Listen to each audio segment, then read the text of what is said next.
पहले लिया था, मैं जो आई नवंबर के लिए प्रिपेयर कर रहा था, वो तो टाइम उस में। टाइम पहले जो 2 महीने में, हाँ वो टाइम में मैं बीटीआर लिया था।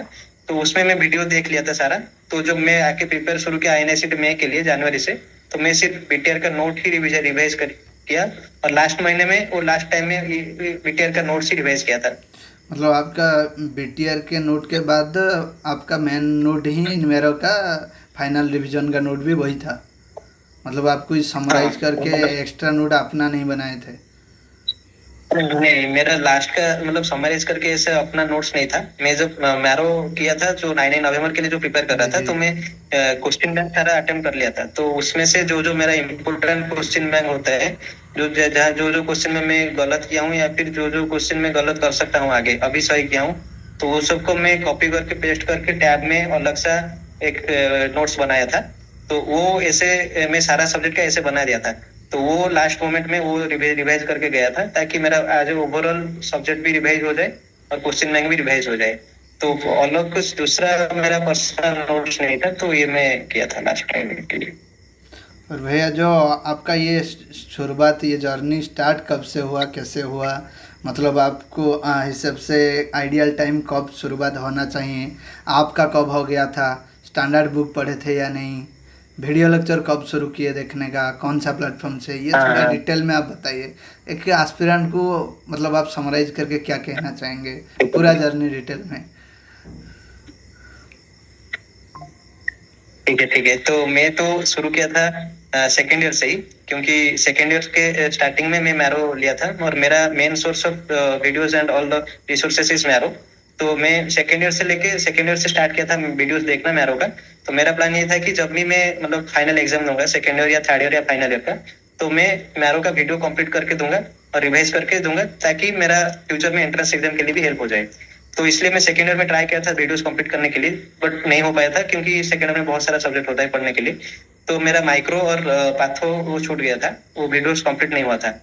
तो और फर्स्ट ईयर का सब्जेक्ट भी कंप्लीट नहीं हुआ था, क्योंकि मैं सेकेंड ईयर में ही लिया था मैरो।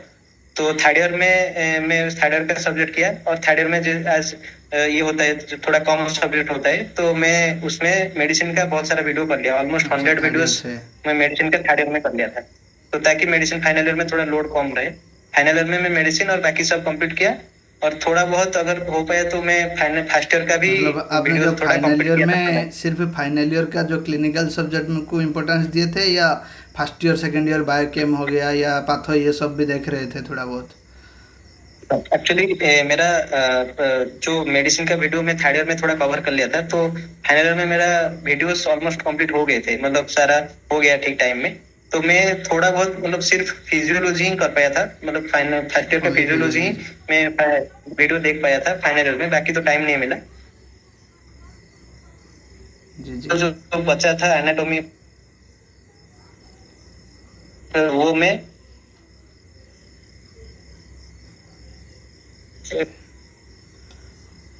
ये थोड़ा वॉइस नहीं आ रहा है। हाँ, आ गया। तो अनाटोमी जो बचा था बोल रहे थे? हाँ, एनाटोमी जो बचा था वो मैं फाइनल ईयर में इंटर्नशिप में कर लिया। फाइनल एनाटोमी और या सेकेंड ईयर का जो पैथो और माइक्रो माइक्रो वो। बचा था, वो मैं इंटर्नशिप में ही कर लिया। अच्छा। हम्म। तो मतलब आपके हिसाब से फाइनल ईयर में सिर्फ फाइनल ईयर सब्जेक्ट अच्छा से पढ़ लेना चाहिए, या फर्स्ट ईयर सेकेंड ईयर देखना चाहिए, या इंटर्नशिप में हो जाएगा फाइनल ईयर में कवर?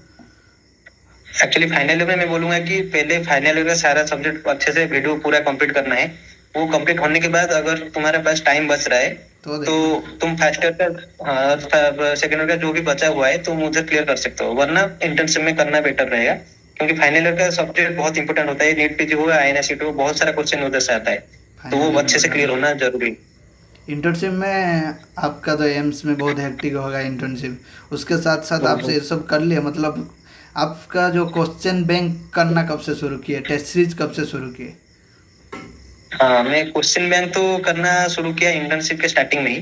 फाइनल में सारा वीडियो होने के बाद मैं इंटर्नशिप के स्टार्टिंग में शुरू किया क्वेश्चन बैंक करना। और ग्रांड टेस्ट वगैरह मैं दिया था स्टार्टिंग फाइनल ईयर के स्टार्टिंग से ही दिया था। मतलब उस टाइम में मेरा फ्रीक्वेंसी इतना ज्यादा नहीं था, क्योंकि मैं मतलब कोर्स भी कंप्लीट नहीं होता, तो मैं 2-3 महीने में एक एक दे देता था। तो उसमें और लास्ट में जब मैं INICET नवंबर के लिए प्रिपेयर किया तो लास्ट 2 महीने में मेरा फ्रीक्वेंसी 1 से वीक ऐसे रहता था। वो खत्म होने के बाद मैं जब घर आया फिर INICET मई के लिए प्रिपेयर किया तो मेरा 1 से वीक चलता था और एवरी वीक में मतलब GT देता आपके था। हिसाब से आपको रियलाइज हो रहा है कि अभी जो एस्पिरेंट है बहुत जानना चाहते हैं, मेरा दोस्त लोग बात किया था कि भैया का इंटरव्यू लेना है, तो आपके हिसाब से इन क्वेश्चन बैंक को प्रेफरेंस देना फाइनल ईयर से शुरू कर देना चाहिए? जो सब्जेक्ट पढ़ रहा है कोई थर्ड ईयर में, थर्ड ईयर का क्वेश्चन कर लेना चाहिए या इंटर्नशिप में हो जाएगा टाइम? एक्चुअली थर्ड ईयर में मतलब फाइनल ईयर जो कोई भी ईयर में करना क्वेश्चन बैंक करना थोड़ा टाइम नहीं होता है, यूजुअली हाँ टाइम नहीं मिलता मतलब है क्योंकि सारा टाइम वीडियो भी होगा भी, कंप्लीट करना पड़ता है। प्रैक्टिकली तो सही हमेशा रहेगा, लेकिन हाँ मन तो नहीं करता है, सीरियस मूड तो फाइनल ईयर हाँ आते ही हाँ, होता है। तो इसलिए अगर वही वही कोई तो नहीं किया है क्वेश्चन बैंक शुरुआत, इंटर्नशिप में कोई कवर नहीं हो किया है जाता है? तो आराम से हाँ इंटर्नशिप में कवर कर सकता है, क्योंकि तुम इंटर्नशिप में बहुत अगर टायर्ड टायर्ड होके आ रहे हो रूम में तो पढ़ने से इतना इफेक्टिव नहीं होगा। तो तुम आके क्वेश्चन बैंक शुरू करके तुम daily daily daily daily question bank करके खत्म कर सकते हो। तो क्वेश्चन वो बैंक बेटर ऑप्शन है कि ये रिलेटेड एक क्वेश्चन है स्टूडेंट का कि क्वेश्चन आए नहीं या नीट का प्रीवियस ईयर तो रिलेवेंट है, बाकी जो इतना क्वेश्चन बैंक है कौन सा रिलेवेंट है कौन सा नहीं है, ये कैसे पता लगाए किसको करना है किसको नहीं करना हाँ है? ये एक है कि मतलब जैसे नीट पीजी या INICET में वेराइटीज ऑफ क्वेश्चन आते हैं, जैसे जी कि इमेज बेस्ड हो गया, न्यूमेरिकल बेस्ड हो गया, एक्सरे रेडियोलॉजी ये सब हो गया। तो उस सब के लिए मतलब मैं बोलूंगा कि मैरो में कस्टम मॉड्यूल में जाके पहले जैसे न्यूमेरिकल लगा के न्यूमेरिकल का टैग लगा के 100 क्वेश्चन चुन लो। उसमें से जी कोई भी एक सब्जेक्ट जैसे PSM हो गया, मेडिसिन हो गया, सर्जरी हो गया, उसमें से जाके सारा सब जितना भी क्वेश्चन आ रहा है वो सब प्रैक्टिस कर लो, ताकि तुम्हारा पूरा वो जो वाला जो टॉपिक है वो वाला पूरा कवर अप हो जाएगा। ऐसे इमेज बेस्ड करना है, ऐसे पैथोलॉजी का स्लाइड बेस्ड करना है, ऐसे जाके वो सब कस्टम मॉड्यूल के करने के बाद वो पूरा सारा जो क्वेश्चन बचा हुआ है apart from NEET PG and AIIMS INICET तो वो सब उसमें कवर हो जाएगा। ये अच्छा तरीका है करने का। और स्टैंडर्ड बुक पढ़ना चाहिए या नहीं फाइनल ईयर में, और कब पढ़ना चाहिए, कौन सा स्टैंडर्ड बुक, कौन सा स्टैंडर्ड बुक स्किप कर सकते हैं? स्टैंडर्ड बुक्स तो मैं फाइनल ईयर में तो फाइनल ईयर इंटर्नशिप में तो पढ़ नहीं सकते क्योंकि टाइम नहीं मिलेगा। नहीं मिलता तो है। मैं बोलूंगा कि अगर स्टार्टिंग में ही पढ़ रहे हो तो फर्स्ट ईयर सेकेंड ईयर में तुम फाइनल मतलब स्टैंडर्ड बुक पढ़ सकते हो। मैं ओनली अगर होगा एक बुक मेरे को बोलोगे तो रॉबिन्स ही पढ़ना है। सेकेंड ईयर पैथोलॉजी का रॉबिन्स बहुत अच्छा बुक है, वो 9 8 PG INICET में बहुत हेल्प करता है। और बाकी सब बुक अगर टाइम मिल रहा है तो पढ़ना है, इधर दो करना है, अगर बुक पढ़ रहे हो अच्छे से पढ़ो या फिर वीडियोस कंप्लीट करो, दोनों एक साथ मतलब आधा आधा नहीं करना है। अगर बुक नहीं हो पा रहा है तो वीडियोस कंप्लीट करने से भी अगर हो मैं जाएगा, कोई अभी दिक्कत फाइनल नहीं ईयर है। में आ चुका हूँ, स्टैंडर्ड बुक नहीं पढ़ा हूँ हाँ ठीक से, तो अभी और पढ़ना नहीं चाहिए, लेकिन जो है नहीं अभी सेकंड ईयर वीडियोस में। कंप्लीट जो है वो अभी पढ़ना नहीं है, अभी बस वीडियोस कंप्लीट करके उसको रिवाइज करके जाना है। जी जी। और जीटी का आप कब शुरू किए और कितना आ रहा था स्टार्टिंग में, एग्जाम से पहले कितना आ रहा था मार्क? जीटी का मैं तो बोला जैसे फाइनल ईयर के स्टार्टिंग में शुरू किया था, 2 3 महीने में दे रहा था। तो मेरा फास्ट जीटी का स्कोर था नंबर ऑफ करेक्ट अराउंड 111। तो आफ्टर दैट जैसे नीट धीरे धीरे जैसे मैं पढ़ा क्वेश्चन बैंक किया तो थोड़ा इम्प्रूव हुआ, तो बीच में आ रहा था 125 to 130 अराउंड आ रहा था। तो INICET नवंबर के लिए जो मैं 2 महीने के लिए पढ़ा प्रिपेयर किया अच्छे से, तो उस नवंबर के जो INICET नवंबर का पहले लास्ट वीक में जो दिया था उसमें आया था मेरा 135 to 140 ऐसे आ रहा था, मैक्सिमम 141 जा रहा था उस टाइम में। तो उस टाइम में मैं दिया था ना INICET नवंबर, उसके घर से वो उससे आने के बाद मैं जब जनवरी में शुरू किया INICET मई के लिए, तो मेरा स्टार्टिंग में वही रह रहा था, मतलब 140 अराउंड रह रहा था। तो मैं फास्ट किया क्या मतलब फास्ट 2 महीना मेरे को लगा पूरा मेन नोट्स रिवाइज करने के लिए मैरो का मेन नोट्स में रिवाइज किया अच्छे से सारा सब्जेक्ट एक्सेप्ट मेडिसिन, क्योंकि मेडिसिन बहुत वास्ट है उसको रिवाइज बहुत नहीं कर वास्ट सकते। है। तो वो सब मैं मेन नोट्स रिवाइज किया, उसके जब मेन नोट्स मेरा रिवीजन कंप्लीट हुआ तो मैं देखा कि there is a sudden change in GT score, जैसे कि मेरा 140 145 ऐसे जा रहा था, वो सडनली 155 160 के अराउंड चला गया। जैसे 160। कि मेन नोट रिवीजन खत्म खत्म हुआ तो और आपका 150 to 60 ऐसे रह रहा था। आपका नीट में कितना आ और गया, 186 से? नीट में नीट में मेरा मार्क है 686। तो six eighty number of six correct है वन नंबर ऑफ करेक्ट है 177, एक क्वेश्चन में छोड़ा। एक छुड़े है। अच्छा। हाँ तो लास्ट में जैसे जीटी दिया तो मतलब ऐसे फर्स्ट रिवीजन के बाद तो 150 to 60 हो गया। तो उसके बाद मैं जैसे प्रीवियस ईयर क्वेश्चन किया या फिर डैम्स का डीबीटी किया, तो ऐसे करते करते लास्ट जो 2-3 वीक है, तो उसमें से मैं मेरा आ रहा था 165 170 के बीच में आ रहा था। वन मोस्टली 165 के अराउंड ही आ रहा था। वन से हाईएस्ट गया था 171, ऐसे जगह गया था हाईएस्ट अच्छा, नंबर ऑफ कोई करेक्ट। अगर मेरो से प्रिपेयर कर रहा है, जीटी दे रहा है, उसको आपको लग रहा है कोई फिजिकल जैसे अदर सोर्स से भी एग्जाम देना बेनिफिशियल है, लाइक डांस हो गया, कितना हाँ प्लेटफॉर्म आ गया आजकल, प्रिपलाडर। हाँ नहीं, हाँ नहीं, अदर प्लेटफॉर्म्स भी देना चाहिए, बिल्कुल देना चाहिए, क्योंकि जब मैरो का जीटी हम रेगुलरली देते हैं, वंस ए वीक जी। देते हैं, तो we become use to that. मतलब हमें लगता है कि कुछ कुछ क्वेश्चन ऐसे बिना देखे ही लग जाता है यार, अरे ये अच्छा तो इसका आंसर तो ये था, मैं किया अच्छा था, वो अच्छा, ऐसे हो जाता है। लेकिन नॉर्मल एग्जाम में ऐसे नहीं होगा। चेंजिंग पैटर्न तो के वो साथ, एक्चुअली, हाँ, तो इसलिए मतलब। मैं अपार्ट फ्रॉम मैरो में सेरिबेलम का 2-3 दिया था, और क्रेप लैडर का एक दिया था, और डॉग ट्यूटोरियल्स का एक दिया था। तो वो सारा टेस्ट भी अच्छा रहता है। जैसे कि मैरो में कुछ कुछ क्वेश्चन छूट जाता है, जैसे वो टॉपिक नहीं देता है, वो उधर कवर अप हो जाता है। और वो सब में क्या है कि वीडियो एक्सप्लेनेशन भी रहता है। ईच क्वेश्चन, जो क्वेश्चन गलत हुआ उसमें वीडियो एक्सप्लेनेशन रहता है, ताकि हम 2 मिनट में एक्सप्लेनेशन पता चल जाएगा। तो वो भी देना चाहिए, बिल्कुल देना चाहिए। और मेरो का जो क्वेश्चन बैंक इतना वास्ट है, सब करना चाहिए क्वेश्चन। एक्चुअली वो सब करना ऐसे मैंडेटरी नहीं है। अगर तुम्हारे पास आपके टाइम हिसाब है, से तुम कर सकते हो क्वेश्चन तो बैंक करो। सबसे अच्छा कहाँ से है? मतलब आप रिलाई कर क्वेश्चन सकते में हैं कि यहाँ से कर लिया तो और कोई कुछ नहीं चाहिए, एक ही सोर्स बेस्ट सोर्स। वो तो, हाँ, क्वेश्चन बैंक अगर एक सोर्स से बोलेंगे तो मैरो ही है। मैरो तो बेस्ट है क्वेश्चन बैंक के लिए। आप और इससे कोई अच्छा सोर्स से पर्सनली किए मेरे, थे मेरे को छोड़कर? हाँ, पर्सनली मेरे को सेरिबेलम का मैं क्वेश्चन बैंक में, मैं पीएसएम का जो मेनली पीएसएम का जो अदर थोड़ा थोड़ा मतलब आउटलायर टॉपिक्स है, जैसे कि एनवायरमेंट वगैरह, वो सब टॉपिक्स जो है, वो सब का थोड़ा क्वेश्चन बैंक में किया था। ठीक ठाक था, मतलब नॉर्मल था। और डॉग ट्यूटोरियल्स का मैं किया था, मतलब फ्री में जो क्वेश्चन आता है, जैसे ऐप जी जी। डाउनलोड करके फ्री में जो क्वेश्चन आता है, वो सब भी किया था।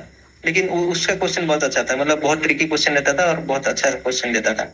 तो वो सब अगर ट्राई कर सकते हैं तो कर और सकते हैं। आपके हिसाब से ये TND लास्ट में अटेंड करना जरूरी है थोड़ा, मतलब इफेक्टिव? हाँ हाँ, वो बहुत जरूरी है। जैसे हाँ, मैं डांस का अभी DBT and personally TMT. Confuse हूँ, जैसे कि अभी तो ऑफलाइन कोर्स DBMCI हो गया, डांस का भुवनेश्वर में आ गया, और लोग थोड़ा फास्ट पढ़ाते हैं ना, तो हम्म। वीडियो लेक्चर बहुत डिटेल में जाना या थोड़ा प्रिसाइजली भी सही रहेगा?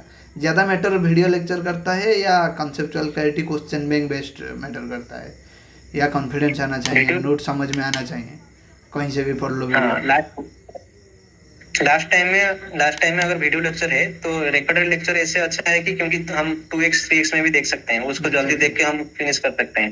तो उसका एक एडवांटेज है। तो इसका डांस का डीबीटी और टीएनडी बहुत अच्छा रहता है। मतलब लास्ट में मैं, क्योंकि मैं इसे बोल रहा हूँ कि मैं और मेरा दोस्त एक साथ प्रिपेयर कर रहे थे, हम हमारा जीटी का स्कोर हमें मतलब ऑलमोस्ट इक्वली आ रहा था। आ रहा था। तो आईएनआईसीटी में लास्ट टाइम के लिए मैं डिसाइड किया कि मैं फिर से मेन नोट्स रिवाइज करूंगा। तो वो डिसाइड किया कि नहीं, मैं फिर से डीपीटी और टीएनडी करके जाऊंगा अच्छे से। यही डिफरेंस था बस मेरा और उसका। बट उसका आईएनआईसीटी में रैंक आ गया, मतलब बहुत अच्छा, 200 के बीच में आ गया। तो मेरा चला गया मतलब क्या 1100। सो आई फील कि वो थोड़ा डिफरेंस है जो मैं नहीं किया था। तो वो मैं नीट पीजी में किया था, तो मेरा नीट पीजी में अच्छा आ गया। तो मैं रिकमेंड करूंगा कि वो करके जाना है। जी भैया, अच्छा। और क्या मैसेज देना चाहेंगे एस्पिरेंट को, आपके जूनियर को? उड़ीसा के सारे मेडिको तो देखेंगे वीडियो, क्या मैसेज देना चाहेंगे कि कब आइडियल टाइम, कब शुरू करना चाहिए? कोई लेट हो गया है ऑलरेडी इंटर्नशिप में, उसको क्या मैसेज देना चाहिए? और आपके हिसाब से टोटल प्रिपरेशन जो पोस्ट एचएस है, कितना टाइम में एक मतलब हो सकता है पूरा प्रिपरेशन कंप्लीट? हो सकते हैं, हाँ हाँ। तो मैं पहले रिकमेंड करूंगा कि जितना जल्दी हो सके उतना स्टार्ट करना है, जी। क्योंकि आजकल कंपटीशन बहुत बढ़ रहा है। बहुत। तो मैं सेकेंड ईयर से स्टार्ट किया था, मतलब तो फर्स्ट ईयर में अगर हो सकता है तो मैरो लेके तुम स्टार्ट कर सकते हो। तो पूरा through out the journey, it's not a game of मतलब 1 मंथ और 2 मंथ्स। तुम्हें थोड़ा थोड़ा पढ़ते रहना है through out the MBBS. And internship में भी थोड़ा थोड़ा कंटिन्यू रखना है। तो फाइनली जाके तुम्हें लास्ट में पुश दे पाओगे। तो अगर मेनली प्रिपरेशन के लिए एक मतलब आई विल से कि एक 1 ईयर कम्प्लीटली लगता है, 1 साल कम्प्लीटली लगता है। एक्सेल। और जो अगर अच्छे से जेटी, प्रिपरेशन स्टार्ट, ये जो जीटी हो गया, मतलब कोई फाइनल ईयर में है, कंप्लीट तो हुआ नहीं, कॉन्फिडेंस नहीं आएगा, हाँ फिर जीटी स्टार्ट करना चाहिए या नहीं टेस्ट? हाँ, जीटी स्टार्ट करना चाहिए, क्योंकि अगर तुम कंप्लीट भी नहीं किए हो तो कुछ कुछ क्वेश्चन ऐसे रहता है कि विदाउट तुम्हारा नॉलेज भी तुम तुम्हारा लॉजिक लगा के कर सकते हो। वो स्किल इंप्रूव होना जरूरी है, क्योंकि आईएनआईसीटी में बहुत सारा क्वेश्चन आता है जो कि तुम्हारे मतलब कोई भी नहीं बन कर सकता। वो तो वो तुम्हारा लॉजिक तुम लगा के थोड़ा बहुत एलिमिनेट करके, एलिमिनेशन ऑफ द ऑप्शन, वो तुम्हें सीखना चाहिए। तो वो उस टाइम में वो प्रैक्टिस हो जाता है। तो वो जीटी जितना जल्दी शुरू करेंगे उतना बेटर है। और यूनिट वाइज टेस्ट देना कोई ज़रूरत है, इफेक्टिव होता है? मान लीजिए मैं कोई सब यूनिट एक वाइज, सब्जेक्ट ख़त्म किया, जैसे हाँ ऑफलाइन कोचिंग में हो जाता है वीकली टेस्ट, हाँ हाँ आपको तो दिया हाँ। है ऐसे? नहीं नहीं, यूनिट टेस्ट तो मैं नहीं दिया था। वो जैसे कुछ मिनी टेस्ट वगैरह आता है मैरो में, जैसे कि सिर्फ वैक्सीन का टेस्ट, सिर्फ ग्राफ्स का टेस्ट, सिर्फ जी जी। कैडावर का टेस्ट, वो सब थोड़ा बहुत दिया था। और वो सब मेरो बीच का बीच में जो क्यू बैंक को करता। मेरो का जो पॉल्स होता है उसको लेके किसी का क्वेश्चन था, वो कैसा हाँ, रहता है? मैरो का पॉल हाँ, मैरो का पॉल्स बहुत अच्छा है लास्ट टाइम रिवीजन करने के लिए। तो मैं रिकमेंड करूंगा कि जैसे कि तुम कुछ पीआईक्यू कर रहे हो, प्रीवियस ईयर क्वेश्चन कर रहे हो, तो उसके नीचे जो जो पॉल आ रहा है उसको अच्छे से पढ़ के जाना है, उसको पूरा क्लियर कर होके जाना है। जैसे कि माइक्रो का एक सब्जेक्ट है, उसका पॉल बहुत अच्छा है। लास्ट टाइम में पैरासिटोलॉजी, फंगो मतलब फंगल इन्फेक्शन, वो सब बहुत अच्छे से मतलब कवर हो जाएगा पॉल से। और जो शॉर्ट सब्जेक्ट है जैसे ऑर्थो हो गया, साइकेट्री हो गया, और वो जो डर्मा हो गया, उसका जो जी जी। पॉल है वो छोटा छोटा रहता है, उसको जल्दी रिवीजन में बहुत हेल्प करता है वो। मतलब आपके हिसाब से लास्ट क्वेश्चन ये कहेंगी, एक प्लेटफॉर्म से वीडियो देखने के लिए स्टिक रहना चाहिए, या कहीं से भी हमको कोई टीचर अच्छा लग रहा है, मान लीजिए मुझे मेरे से अच्छा लग रहा है मेडिसिन, सर्जरी लग रहा है प्रिपलर से, और वाइस वर्सा, कहीं से भी कौन सा टीचर से पढ़ सकता हूँ, लेकिन एक टीचर से स्टिक रहना चाहिए या एक प्लेटफॉर्म से स्टिक रहना ज़रूरी है? तो एक सब्जेक्ट के लिए हमेशा एक टीचर के स्टिक स्टिक रहना रहना चाहिए। चाहिए, ऐसे प्लेटफॉर्म प्लेटफॉर्म वेरी नहीं कर सकता है, प्लेटफॉर्म भारी जो कर अच्छा सकता लग है, रहा लेकिन है। एक सब्जेक्ट के लिए एक चक्कर। हाँ, मेन वीडियोस तुम जो देख रहे हो वो हमेशा एक लेक्चर का ही होना चाहिए, ताकि तुम मतलब वो जो बोलते हैं क्लास में, वो जो सुनते हैं, तुम्हारे दिमाग में वो हमेशा के लिए फीड हो जाता लेकिन है। कुछ तो मतलब वो कैसे नहीं करना। स्टूडेंट के माइंड में ऐसा भी आता है कि और कहीं से पढ़ लूँ, यहाँ से कुछ मिस हो गया होगा, ऐसा फिर तो होता है। वो सब कुछ हाँ, आपको लगता है कि कोई भी प्लेटफॉर्म है जहाँ इनसफिशियंट है, या सब प्लेटफॉर्म कंप्लीट है वीडियो को लेकर? नहीं नहीं नहीं, ऐसा कभी सोचना नहीं है कि मैं जो पढ़ रहा हूँ, जो प्लेटफॉर्म यूज कर रहा हूँ, तो बाकी में कुछ छूट जाएगा या ऐसे कुछ हो जाएगा, ऐसे हमें दिमाग में आता है, लेकिन ऐसा कुछ सोचना नहीं है। तुम अगर मैरो को स्टिक कर रहे हो तो मैरो को मेन वीडियोस के लिए स्टिक करो। और जो क्वेश्चन बैंक होता है, तुम दूसरा प्लेटफॉर्म से क्वेश्चन प्रैक्टिस कर सकते हो। कर तो सकते वो हैं। जितना क्वेश्चन तुम दूसरा प्लेटफॉर्म से करोगे, उससे तुम्हारा वो जो थोड़ा थोड़ा एक्स्ट्रा टॉपिक उधर होगा, तो वो भी तुम्हारा आ जाएगा। और जो जीटी दोगे, मैं इसीलिए बोल रहा था कि जीटी डिफरेंट प्लेटफॉर्म से भी देना चाहिए, ताकि जीटी में वो इंपोर्टेंट टॉपिक, जो एक्स्ट्रा टॉपिक है, वो भी आता है। तो वो जो मैरो में नहीं है, तुम अगर मैरो फॉलो करो तो वो जी, सब उधर भी आ जाता जो है। क्वेश्चन बैंक में आ जाएगा, जो नहीं है वो टेस्ट सीरीज में आ हाँ जाता है, वो टीचर भी बोलते हाँ, रहते टेस्ट हैं। क्वेश्चन में आ जाए। ठीक है, इसके साथ भैया हाँ कंप्लीट करेंगे, और एक अच्छा सा वीडियो मतलब ऑफलाइन मोड में बनाएंगे। आपको मैं इनवाइट कर रहा हूँ, श्री जगन्नाथ मेडिकल कॉलेज आ श्योर जाइए। श्योर। यहाँ मेरा दोस्त लोग बोल रहे हैं कि भैया को बुलाओ कॉलेज, हम डायरेक्ट इंटरेक्ट करेंगे, क्योंकि उड़ीसा से टॉपर इतना ज़्यादा नहीं आता है, इस बार आ गया है। और हमारा पहचान में आप पहली बार मतलब मैं तो एस्टोनिश्ड हुआ रे ज्योति भाई टॉपर बन गए। मतलब मैं कब से सोच रहा था ऐसे इंटरव्यू टाइप का वीडियो बनाऊं, लेकिन टॉपर भी चाहिए, यूपी गुजरात थोड़ी जा सकता हूँ, लेकिन आप हमारा साथ में मिल गए। मैं तो बहुत हैप्पी हूँ आपके लिए। तो आप हमें भी गाइड तो करते रहेंगे। आपका ड्रीम ब्रांच, ड्रीम कॉलेज, क्या प्रेफरेंस? मेरा मेरा तो स्टार्टिंग से ही जनरल मेडिसिन ड्रीम ब्रांच था। तो मैं कॉलेज? अभी जनरल मेडिसिन ही लूंगा, मोस्टली दिल्ली के मौलाना आजम नामसी में ही मोस्टली लूंगा। वो थोड़ा देख के मैं कॉलेज कौन सा लूंगा वो डिसाइड करूंगा, क्यों, लेकिन ब्रांच तो मेरा जनरल मेडिसिन ही है। ठीक है भैया। तो आपको अगर ऑडियंस स्टूडेंट कोई डाउट है, तो आपको इंस्टाग्राम तो आप अवेलेबल है, तो आपका आईडी बता देता हाँ हूँ। भैया का नाम ज्योति हाँ हाँ हाँ। प्रकाश सरंगी है, आपको इंस्टाग्राम में मिल जाएंगे। तो आपको मैसेज कर सकते हैं सब्सक्राइबर, मतलब जो अभी श्योर श्योर स्टूडेंट है, श्योर श्योर। तो थोड़ा डिस्टर्ब हाँ हाँ, करेंगे। मैं तो, और कोई भी डाउट अरे है, कोई नहीं कोई नहीं। डियर सब्सक्राइबर और व्यूअर्स, आप कमेंट बॉक्स में आपका क्यूरी बताइए। मैं भैया को रिक्वेस्ट करूंगा कि रिप्लाई देने के लिए, और कभी टाइम मिले तो श्योर श्योर आपका कमेंट बॉक्स के बेसिस पर और एक वीडियो बनाएंगे आपके साथ डिटेल में। फिजिकली मीट करते हैं, आप पूरी आ जाइए। और भैया आपको फिर श्योर श्योर। मुबारक है आपका मतलब ब्राइट फ्यूचर, बहुत बहुत सारा थैंक यू मतलब थैंक यू बधाई, सो मच। कंग्रेचुलेसन। तो लास्ट थैंक यू। मैसेज। तुम्हारे यूट्यूब चैनल से मैं मतलब मेरे जो जूनियर्स हैं उनको मैं जैसे प्रिपेयर कर रहा था, उस टाइम में मेरे को भी चाहिए था कि कोई मेरे को ऐसे बोले कि कैसे प्रिपेयर करना है। तो मैं आज मेरे जूनियर्स को बोल पा रहा हूँ तुम्हारे यूट्यूब चैनल से। तो thank you, thanks to you also. Thank भैया यू। ये तो हमारा सौभाग्य है कि पर रैंक 15 का मैं ले रहा हूँ इंटरव्यू, वो भी फाइनल ईयर में हूँ। ऐसा आसानी में मिलता नहीं है ना ऐसे रैंकर्स तो। और मैं जो यूजी प्रिपेयर कर रहा था वो तो मुझे फील हुआ था। हाँ मैं यूजी स्टूडेंट को आज भी बहुत सारे को करता हूँ गाइड, तो मुझे लगता है हाँ अगर हाँ हाँ मुझे मैं जो गाइड कर रहा हूँ मुझे कोई मिल गया होता उस टाइम हाँ तो मेरा ईयर्स बच जाता। हाँ तो ये तो आप जो फील कर रहे हाँ हैं सही है, मतलब आपसे सुनकर मुझे भी अभी हाँ कॉन्फिडेंस आ रहा है कि भैया अभी काजमा में बैठे थे, मतलब उदास होकर अभी रैंक 15 आ गया तो हम भी कुछ कर लेंगे। मतलब जो आसपास से वही देखने वही। से कॉन्फिडेंस आता है वो दूर से नहीं आता है। हाँ तो वही। आपको टाइम देने के लिए, आप तो दिन भर दे रहे, आज थैंक यू इंटरव्यू में थैंक यू। देख रहा हूँ सब मतलब आपका हाँ हर इंटरव्यू देख रहा हूँ। तो फिर भी आप टाइम दिया आज ही इतना इमीडिएट, इसलिए थैंक यू भैया और पूरी आइए। थैंक फिर यू इसी के थैंक साथ यू। ख़त्म करते हैं। और must subscribe for such type of video and आगे और टॉपर लोगों का भी हम करेंगे इंटरव्यू और भैया के साथ भी बनाएंगे, आपका क्यूरी पूछिए और सब्सक्राइब जरूर कीजिए ऑडियंस। इसी के साथ हम ख़त्म करते हैं, मस्ट सब्सक्राइब और जो भी थैंक यू क्यूरी है कमेंट बॉक्स में बताइए। बस इसी के साथ हम इंटरव्यू ख़त्म करते हैं आज का बातचीत डॉक्टर ज्योति प्रकाश सरंगी भैया के साथ। बाय बाय टाटा, फिर मिलते हैं अगला कोई वीडियो में। थैंक यू भैया। Thank you.